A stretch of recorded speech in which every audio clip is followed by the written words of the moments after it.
Je fais une autre molécule cyclique, la voici. CH. Donc là, j'ai un cycle à 6. Comment je vais appeler cette molécule? C'est juste un cyclohexane. La voici, c'est un cyclohexane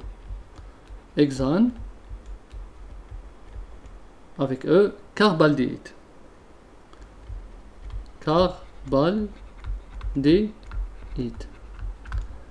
Donc le terme carbaldéhyde, je l'utilise dans le cas où j'ai plus de deux fonctions. Aldéhyde, tricarbaldéhyde ou bien tétracarbaldéhyde, et dans le cas des cycles. Là, j'ai mis CHO car il ne fait pas partie de la chaîne principale. Sinon, je vous donne cette molécule. Vous allez voir.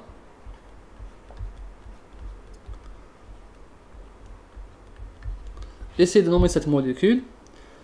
Est-ce que je peux dire, là, je ne sais pas ce que vous pouvez dire, cyclohexane, carbaldéhyde. Non, c'est faux, car là, j'ai un autre carbone. Dans ce cas, il ne faut pas oublier que la fonction aldéhyde, d'accord, CH, la fonction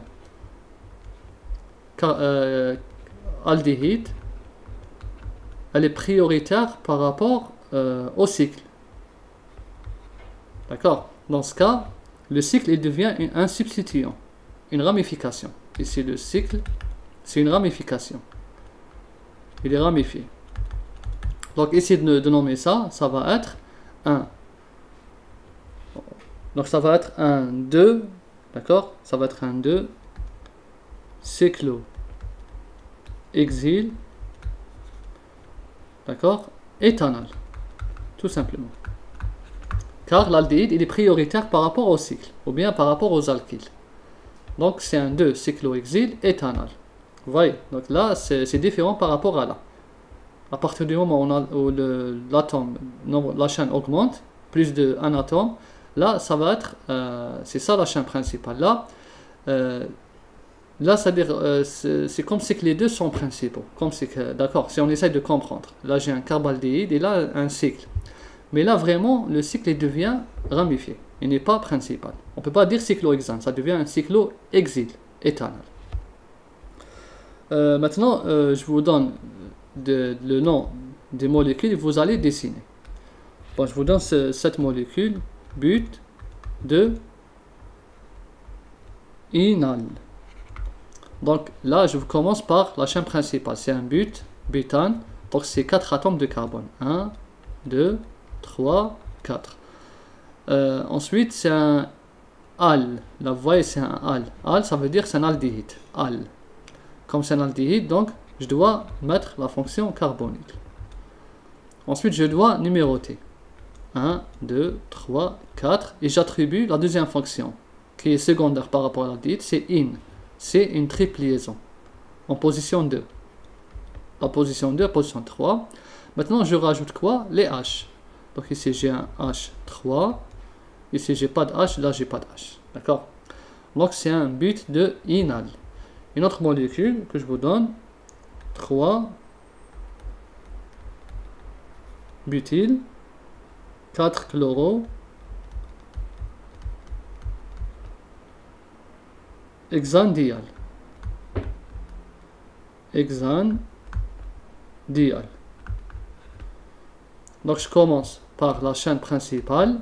Là, la chaîne principale, c'est quoi? C'est la dernière. D'accord? C'est hexane.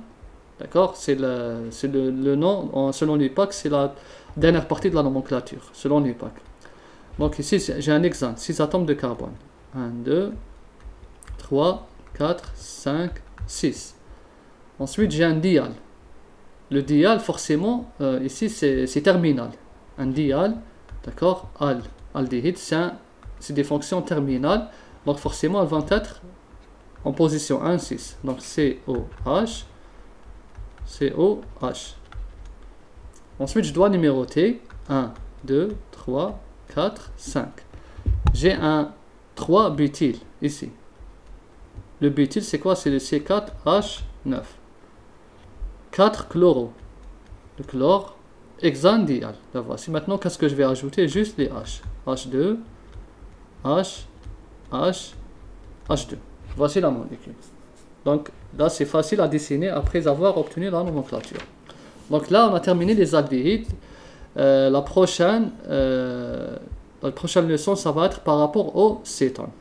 Et toujours, le plus important, c'est de comprendre l'ordre de priorité des fonctions. C'est ce qu'on vérifie en premier.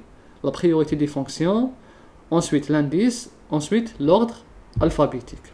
Donc là, je vous fais juste un résumé. Quand on a une molécule polyfonctionnelle,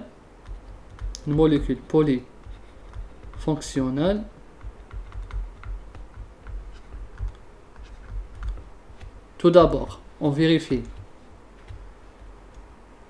l'ordre, la priorité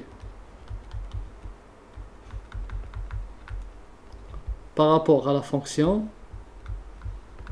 l'ordre de priorité. Ensuite, on va voir l'indice pour les substituants, indice, d'accord? Donc voilà la priorité par rapport à la fonction, et ensuite on va voir l'indice, et à la fin on voit l'ordre alphabétique. L'ordre alphabétique. C'est comme ça, c'est-à-dire essayer de raisonner comme ça. Quelle est vous avez une molécule polyfonctionnelle, alcool, aldéhyde, alcène, alcyne, alcane, éther. Vous voyez la priorité. Quelle est la première? Une fois que vous avez déterminé la fonction principale, la fonction prioritaire, ensuite, vous allez essayer d'obtenir les indices les plus faibles. D'accord? Mais tout en respectant la priorité des fonctions.